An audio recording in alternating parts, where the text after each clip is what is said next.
Yang saya nak sebut ni soal ekonomi. Pasal apa saya bagi penjelasan minta dirombak dasar ekonomi baru ni. Ada orang kata ini tak boleh, orang Melayu tak akan sokong.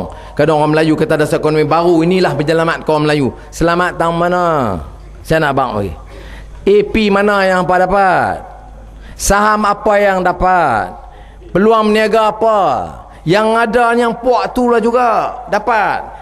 Untung pun dia dapat, rugi pun kerajaan bantu bagi dia selamatkan bail out company berbilion-bilion kepada anak pinak mereka.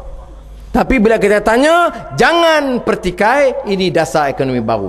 Orang Melayu tak tanya kerana dia fikir ini pentingan dia. Orang Cina tak berani tanya kerana dia dimarah dan diugut kalau pertikaikan. Akhirnya ketua-ketua UMNO dan MCA bermaharja lela merompak kekayaan dan khazanah negara. Kita mesti ambil sikap yang betul dalam perkara ini. Kita kata sekarang ni kita sebut dasar ekonomi baru. Saya tahu, saya Menteri Kewangan 8 tahun.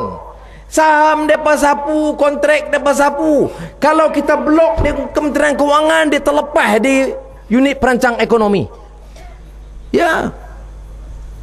Bila kita blok, depa bantah, jadi masalah sampai saya kena terajar.